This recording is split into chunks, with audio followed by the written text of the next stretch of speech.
berarti kan setiap hari itu nggak setiap hari kantor. Nah, apalagi sekarang WFH dan otomatis pekerjaan banyak yang dikerjakan memang di rumah gitu ya. Iya, remotely. Dan meeting mungkin juga banyak yang melakukan Zoom gitu ya, maksudnya yang... Iya, sekarang semua meeting Zoom. Nah, sekarang Tri, bicara aktivitas udah nih. Hobi lo apa sih?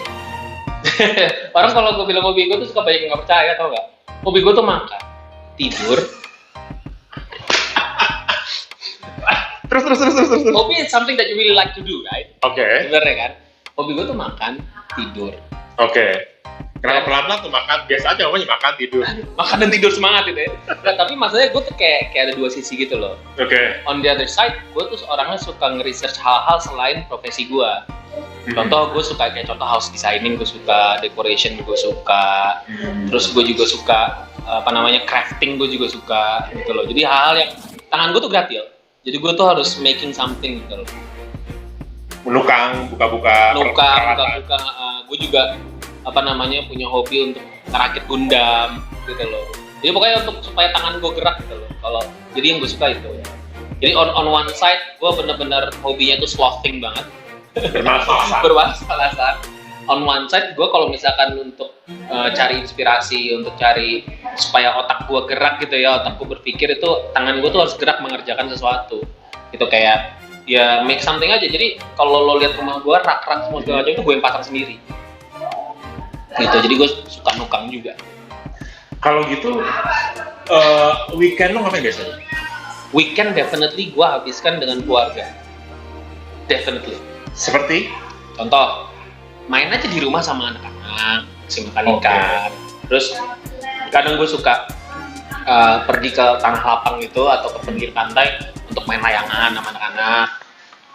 So, basically berarti dengan WFH ini, dengan lo nggak harus ke kantor, otomatis lo berarti nggak harus pulang malam. Yes. Berarti lebih banyak time yang lo spend dengan keluarga lo gitu ya? Yes. Jadi kayak it's actually a blessing in disguise ya, karena gue bisa belajar jadi gurunya anak-anak juga gitu. Banyak hal-hal yang gue pengen anak-anak gue bisa ngajarin sendiri gitu loh. Di tengah kesibukan lo sebagai CEO. Gak gitu sibuk juga, percaya deh. If you wanna do something, you will make time lah pasti, kayak gitu kok. So basically gue konsentrasi di keluarga. Jadi gue menganggap sebagai laki-laki tuh gue menganggap hidup gue tuh dinasnya ada 3. Ada dinas kantor, ada dinas istri, ada dinas anak. Dinas istri itu misalkan kalau istri lagi mau dijemput atau punya supir sendiri kan, jemput gitu. Anak misalkan kalau lagi mau belajar bareng sama bapaknya, kalau ada yang perlu dibantu segala macam, anak main bareng anak segala macam. Itu gue menganggapnya dinas gitu. Jadi hidup gue isinya ya dinas kantor, dinas istri sama dinas anak. Jadi tetap anak dan istri tidak terabaikan. Gue berusaha semaksimal mungkin. Nah, Ri kan udah bilang bahwa lu ada dinas kerjaan, dinas istri sama dinas anak. Iya. How do you manage time? Karena semua orang punya waktu sehari 24 jam, nggak kurang nggak lebih. Oke. Kalau lo pengen nanya tentang time management yang bagus buat hidup lo, I'm not the person, pastinya. Trust me guys, I'm being very honest here. Kenapa? Karena gue manage time itu berdasarkan intuisi, berdasarkan how I feel. Gitu loh. Jadi gue manage time itu berdasarkan, contoh misalkan gini, if I feel my insting gue mengatakan bahwa ini kan ada at the minimum kita harus punya list dong.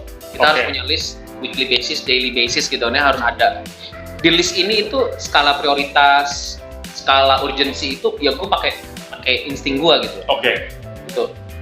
Enggak, karena kan gue have to make my own time frame kan. Betul. Nah, contoh misalkan gue ada kerjaan yang harus disubmit misalkan ke OJK. Dan sebenarnya due date-nya 20 hari lagi gitu. Tapi gue pengen ini selesai dalam 3 hari.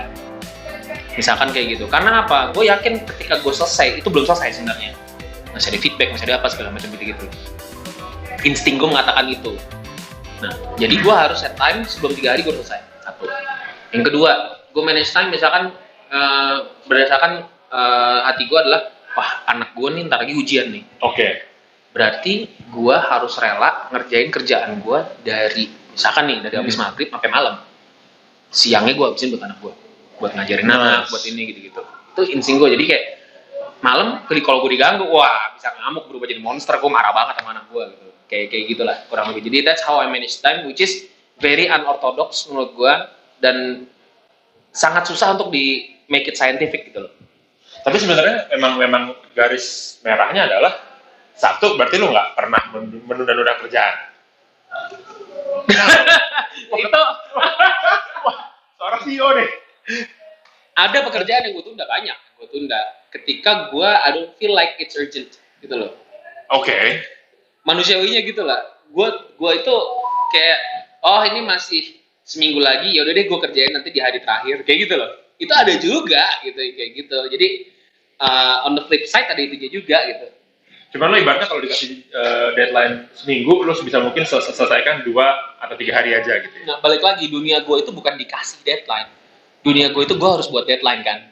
Oke. Gitu kan, jadi CEO. beda. Gak gitu juga lah bro. Maksudnya kebanyakan kayak gitu, kebanyakan gue harus seperti itu. Nah jadi jatuhnya manage-nya seperti itu. But yang gue dikasih deadline pasti harus sebelum deadline udah selesai. Sebelum ya, bukan pada saat deadline. Tuh guys, buat yang punya tugas kuliah, tugasnya dikumpulin sebulan lagi, 2 hari lo kerjain, udah selesai. Itu lu bisa main. Jadi, lo kan sekarang megang sebagai CEO ya. CEO itu kalau teman-teman nggak tahu, presiden direktur dari sebuah startup company fintech, peer-to-peer lending, depannya A, belakangnya U. Gimana sih mulanya, men? Mulanya itu gue kan kerja di perbankan ya. Oke. Oh jadi begitu lo lulus kuliah, lu balik, lu kerja di total 3 bulan, kemudian lu meneruskan ke perbankan. Yes. Agak jauh sebenarnya dari perminyakan ke perbankan. True. Kenapa? Karena pada saat kuliah di Prancis dan di New York, itu gue mulai bersentuhan sama dunia keuangan, project financing dan lain sebagainya kan. Oke. Dan gue sebagai engineer murni ngerasa, ini dunia apa gitu, gue gak ngerti sama sekali. Dan gue pengen belajar itu lebih dalam lagi, cuman gue udah gak mau bayar. Tapi kalau nyari beasiswa lagi kan orang nanya, ngapain lo kuliah lagi nyari beasiswa S2 lagi gitu kan. Oke. Akhirnya gue milih, udah gue kerja ya deh. Gue kerja di perbankan. I see. Waktu itu banknya? Gue kerja di bank asal Inggris, Standard Chartered. Oke. SC. Lu jangan sebut brand ya, ntar Oh, kita iya. terkenal tiba-tiba. Jadi di SC ini lu berapa lama? 5 tahun. Dan waktu lu kerja, otomatis selama 5 tahun lu mungkin nggak mikir bahwa one day lu akan jadi CEO perusahaan ini? Enggak, kalau CEO perusahaan peer-to-peer lending definitely not. Tapi yang pasti, ketika mau mulai di Standard Chartered ya. Yes. Tapi yang pasti ketika mulai tahun keempat tuh gue mulai baca-baca banyak kan, perkembangan di Indonesia dan lain Oke. sebagainya. Gue merasa, gue pengen banget ya mendalami dunia financial selain perbankan. Karena gue banyak baca-baca artikel dan lain sebagainya. Gue pengen banget gitu loh. Jadi wawasan gue mengenai dunia keuangan itu jauh lebih luas dibandingkan dulu. Dan gue pengen kayak, kan gila, di perbankan itu tuh peraturan yang banyak banget men. Pasti karena Dan semua tuh segregasi banget antara satu bagian dan bagian lainnya. Dan gue pengen experience the whole thing gitu loh. Oke. Dan gue mikir itu bisa kayak di startup ya, gitu. Nah itu mulai tahun keempat gue mulai berpikir seperti itu. Dan lu diajak atau lu ngajak atau gimana? Nah ini salah satu kuasa Tuhan lagi nih, dimana ceritanya itu gue dihubungin sama salah satu investor lewat LinkedIn. Private message lewat LinkedIn. Oke. Yang akhirnya singkat cerita gue ketemu sama dia, gue ditantang, lu bisa nggak buat startup? Kalau lu bisa buat startup jalan selama setahun, gue invest di lu. Gitu. Nice. Ya udah, gue ditantangin kayak begitu, terus gue selama setahun udah mikirin kan, gue pengen banget, tapi I don't have the big bag yet, I don't have anything, gue nggak punya duit banyak waktu itu kan. So begitu dikasih tahu begini tuh kesannya kayak, oke, ini tamparan dari yang di atas, lu punya sesuatu, lu punya niat, dikasih kesempatan lu ambil nggak? Apa lu bakal ciut gitu kan? Ya udah, akhirnya gue ambil. Itu berarti bicara pas lu dikontak sama perusahaan investment itu tahun berapa? 2017.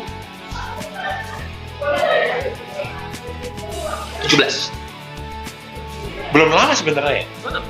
Asetku kan jadinya 2018 awal. Sebut sama dia, bukan gue yang mau. Oh, nggak apa-apa lah.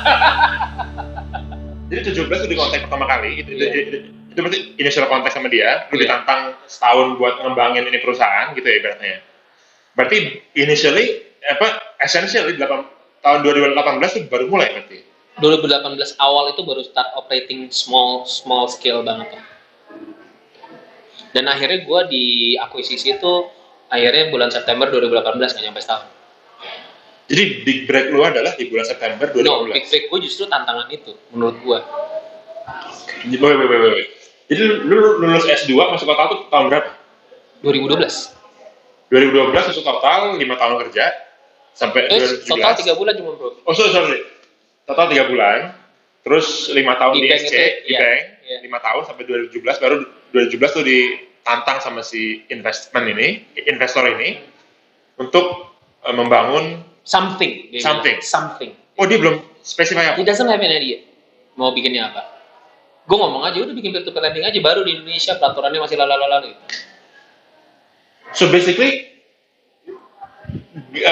gini, gue diajarin sama bos gue ada namanya hoki. Hoki itu saat skill ketemu kesempatan. Berarti benar-benar waktu itu lu udah mikir mau bikin P2P lending, lu pengen merangkul whole lending process, terus ada orang yang kontak lu, just like that. Yeah, exactly just like that. Kakek Nabi dia guys. Enggak, tapi gini ya, let me tell you, that was a really, kalau gue ceritain kayak gini kesannya kayak you really know what you're gonna do, you know that you're going to succeed. No man, it was very frightening man. Nakutin banget. Takut banget. Gini, lu di banking SC itu kan international bankers. Iya. 5 tahun itu berarti lu udah punya. Gue punya jabatan, udah. Yes. I'm all good lah.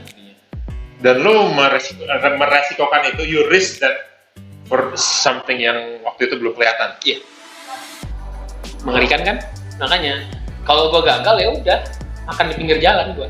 Pertanyaan gue, waktu lu memutuskan untuk mengambil yang investor ini, lu punya beban nggak? Maksudnya jihad nggak ada. Yang udah ada? Udah ada. KPR udah jalan? KPR belum. KPR udah. KPR udah jalan.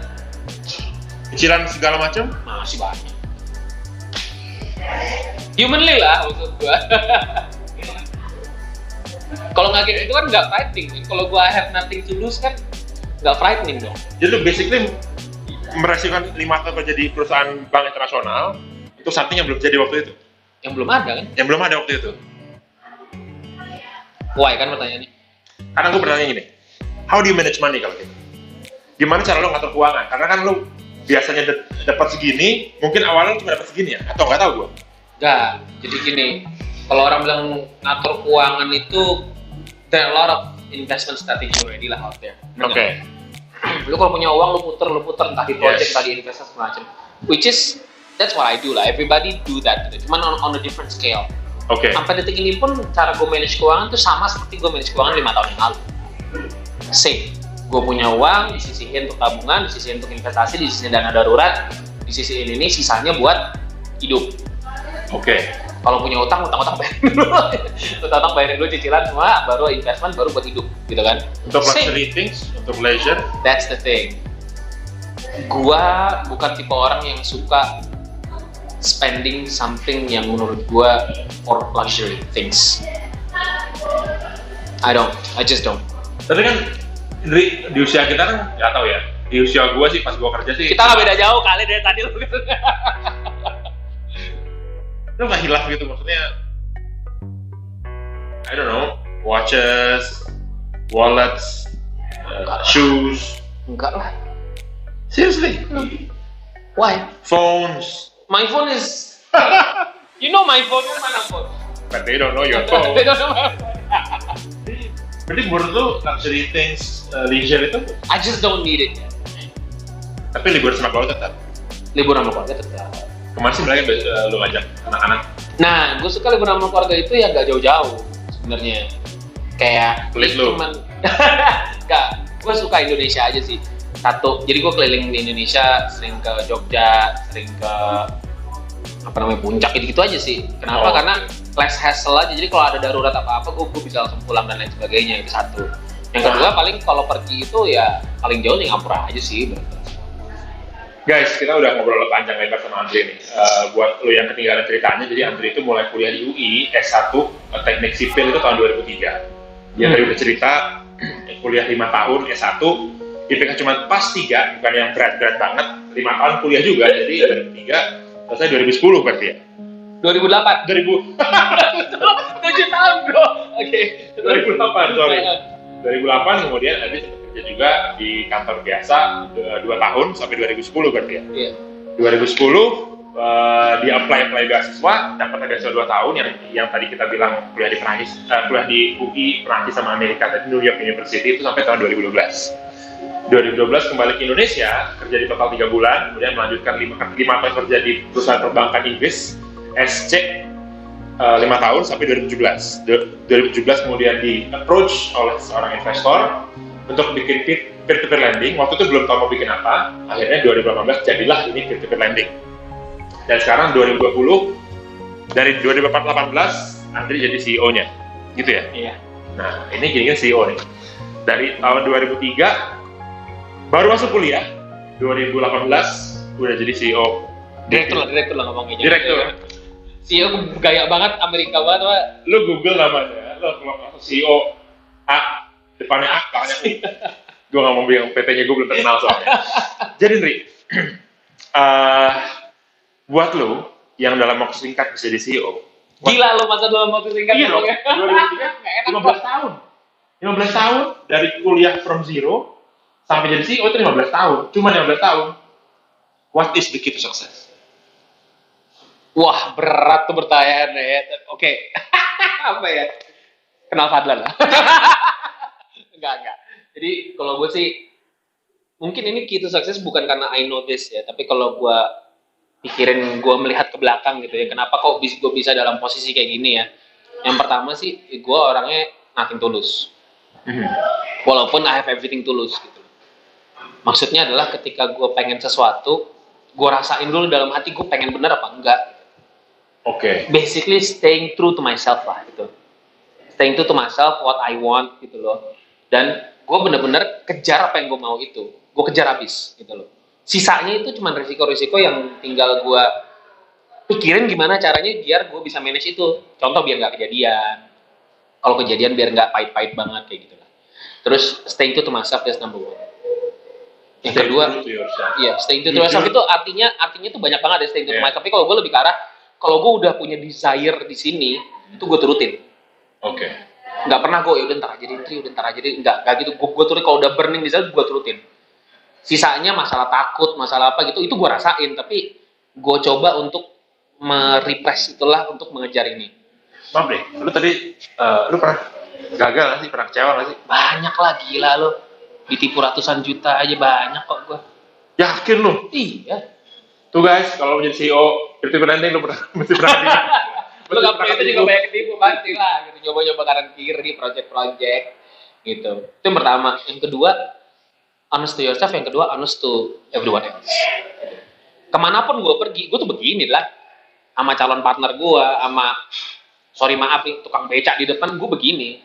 What you see is what you get. Andri gitu. Gue nggak banyak kayak, kalau ketemu sama orang gue jadi berubah. Alkisah, niscaya dan lain sebagainya itu nggak gue pakai kata-kata itu. Karena gue merasa being honest to everybody else make them feel comfortable to deal with you. It's easier for them to feel comfortable to deal with you gitu. Oh, ini orang begini gitu loh. Nggak ya udah gitu loh. Cuma kan cara lo ngobrol sama investor sama tukang becak beda dong. Sama, men. Cuman vocabnya aja gue berubah. Sama, serius. Gue tuh begini-begini aja, serius. Iya. Nah, abis staying true to yourself, lu tuh penting banget untuk stay true to everyone else. Oke. Ya, kalau gue pribadi sih apa yang gue banyak gini loh, apa yang ada dalam pikiran gue ya gue utarakan. Nggak banyak agenda-agenda dalam diri gue yang, duh, kalau gue ngomong ini ntar gimana ya? Duh, kalau gue ngomong ini ntar gimana? Itu gue jarang kayak gitu. Gue jarang kayak gitu, jarang banget. Jadi lo ngomong aja gitu. Ngomong aja gitu. Ini gue nggak ngomong begini karena gue udah dalam posisi, lo kan enak, lo mimpin perusahaan lo enak, orang lo ngomong apa aja didengar orang, nggak gitu. Karena dari awal gue meniti karir mulai kerja pun, gue apa yang gue utarain, apa yang gue pikirin tuh gue utarain. Itu yang kedua. Oke. Yang ketiga menurut gue, yang perlu orang-orang rasa my key to success itu gue orangnya ini, gue selalu berusaha, gue nggak bilang gue kayak Abigail, gue selalu berusaha untuk ikhlas. Oke, kayak Nabi juga ikhlas. Bukan, ikhlas tuh kesannya kayak, wah lu ikhlas sih? Kalau nggak ikhlas itu maksudnya apa yang gue alamin ya udah gue ikhlas ya udah deh gitu loh kan ya. Nggak banyak gue pikirin, nggak banyak gue ini gitu. Gue selalu berusaha kayak gitu.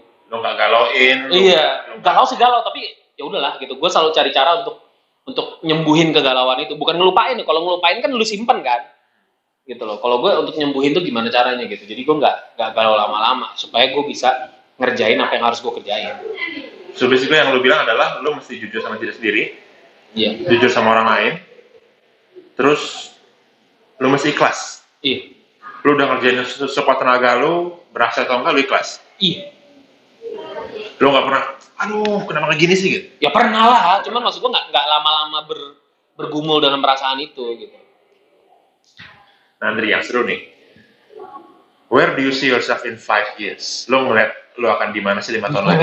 2025 nih guys, 2025. Tahu udah COVID sih sekarang. COVID sih gue nggak tahu. Kayak intinya sih gue pengen balik lagi keinginan ya, not what I can see of myself. Jadi gue lebih ke arah gue sih kedepannya pengen lebih banyak kegiatan tuh di sektor real sama syariah kedepannya. Itu udah jadi impian gue sejak lama. Oh iya guys, jadi Andri ini gue promoin ya, lagi pengen bikin P2P lending yang syariah juga. Iya. Nah, jadi dia mulai bisikin ke gue kalau P2P lending tertunggu yang dia bikin syariahnya, kita masuk kamera ya. Amin. Jangan lupa. Udah namanya belum? Belum lah. Belum namanya. Terus sebenarnya ini mungkin nggak perlu gue pertanyakan lagi, tapi gue harus pertanyakan ke lu, what is most precious to you? Wah, what's most precious? That's a big question, man. Most precious karena gue orangnya ikhlas-ikhlas aja, tapi yang pasti buat gue sih keluarga. Most precious for me ya keluarga, karena ya gue sukses juga buat siapa sih, buat keluarga lah. Jadi otomatis keluarga itu di top priority. Top priority banget. Berarti ya kalau misalkan di satu kondisi lo ada pilihan meeting sama investor yang ngasih lu 1 triliun sama amit-amit keluarga lu ada kenapa-napa, Oh itu mah gampang keluarga gue. Kalau lagi kenapa-napa ya, kalau keluarga gue baik-baik aja sih investor lah. 1 T bro. Tapi kalau keluarga gue ada kenapa-napa sih, apapun nggak ada harganya. Misalnya nih anak gue sakit di rumah gitu ya, terus gue harus meeting sama investor, gue reschedule. Dan itu udah pernah gue lakukan. oh ya? Beberapa kali. Oke. Meeting sama lender gitu. Dan komentar mereka? Always understand. Lu beralasan anakmu sakit? Ih, anak gue sakit, gue harus kantor ke rumah sakit, nggak ada supir, gue nggak pernah pakai supir gitu ya. Udah. Oke. Dan everybody, oh ya oke, let's reschedule, oke. Nah ketika gue reschedule, gue nggak tentatif, biasanya gitu. Oke. Gue bahkan bilang sampai per hournya. Oke, gue kemungkinan di rumah sakit dari sini sampai jam segini. Lo masih oke nggak untuk meeting hari ini setelah gue ini, atau lo mau besoknya? Kira-kira kapan gitu. Jadi benar-benar udah ada next date-nya, udah ada. Next time-nya udah ada. Oke Andri, thank you. Ini pertanyaan terakhir. Sebelum terakhir, udah berapa menit nih? Udah lama kayaknya. Ngantur gue ya. Pesan dong, sedikit pesan buat teman-teman yang lagi nonton. Pesannya? Mau pesan apa? Nasi goreng? Enggak. Kalau pesan sih, kalau gue rasa satu hal yang gue pengen, ini benar-benar gue truly from the bottom of my heart. Rata-rata orang yang nonton orang-orang yang udah mereka anggap sukses gitu ya, itu mereka selalu cari cara gimana sih caranya. Yes. Pesan gue adalah nggak ada cara yang sama. Setiap orang menapaki kesuksesannya itu dengan cara yang berbeda-beda. Yang sama adalah satu, sikap. Semua orang itu bisa sukses yang mereka mau loh. Setiap orang suksesnya beda-beda kan. Oke. Dan mereka bisa dapetin apa yang mereka mau, suksesnya kayak apa kalau mereka punya sikap yang benar. Sikapnya apa? Satu, lu benar-benar lu jangan berhenti deh, jangan nyerah deh. Lu dalam hal apapun jangan nyerah. Yang kedua, in the midst of impossibility gitu ya, in the midst of hardship gitu ya, di tengah-tengah hardship atau ketidakmungkinan dalam hidup lo, justru itu lo dikit lagi berhasil, man. Ini gue ngalamin sendiri dalam hidup gue. Contoh beasiswa, contoh gue kerja di Stanchart, terus ada investor di mana gue harus membuang semua perks gue tuh banyak banget loh, udah kayak fasilitas yang gue dapetin tuh banyak banget gue. Asuransi kantor, apa segala Asuransi fasilitas. kantor, rumah, mobil, semua segala macam harus gue buang semua. Ini not easy man, it's not like that. Asuransi dan stability lah, karir yang cemerlang harus gue buang. Nah di tengah-tengah pilihan sulit dalam hidup, kalau itu memang doa lu, kalau itu emang keinginan lu jalanin deh. Bismillah, insya Allah, Allah pasti bantu. Oh, Itu aja pesan gue. Itu yang berat guys, itulah. Itu yang gue maksud dengan ikhlas, Menurut gue, karena apa kalau orang bilang, oh cara sukses karena dia dapat ini, karena dia dapat iya, kesempatan itu datang ketika memang lu menapaki jalur itu, gitu. Dan lu menapaki jalur itu dengan keberanian dan keikhlasan. Kalau boleh tahu, Tri, terakhir di SC di perbankan ini, lu sebagai apa? Gue tuh sebagai di bagian bisnis, gue RM, senior RM lah. Gue RM, tapi gue juga nge-handle untuk development di software atau IT-nya di transaction banking-nya. Wow, 5 tahun kerja nggak sebentar guys, dan tiba-tiba dia harus melepaskan itu. Bukan dia harus, dia memilih untuk melepaskan itu, dan sekarang jadi CEO P2P Lending dalam waktu setahun berarti ya? Dari 2017 ke 2018 tahun, yeah. Dan P2P Lending udah jalan 2 tahun berarti. Yeah. Baik guys, ya udah kalau gitu kita udah ngobrol dengan Andri. Terima kasih banyak Andri. Thank you, Buat gue sendiri, gue baru tahu beberapa cerita ini karena memang kalau ngobrol sama temen kayak ngobrol sama temen nggak dalam-dalam, tapi ini benar-benar heartfelt buat gue, benar-benar dalam buat gue karena ini again sambungan buat gue sendiri karena buat lo yang lagi kuliah yang nonton ini jangan pernah menyerah karena beliau bukan cuman lulus 5 tahun. kalau soal ini gue nggak ya. Oh iya, ini gokil sih, ini gokil. Nggak aku menurut gue cuma tiga gue. Dan lu 4 tahun kan? 4,5. Oh 4,5. Ya udah nggak apa, oh siap. Terima kasih banyak Andri. Thank you banget semuanya. 2003 mahasiswa baru, 2017, 2018 jadi CEO di P2P Lending Fintech Indonesia. Thank you Andri. Thank you banget Nen. Thank you ya guys.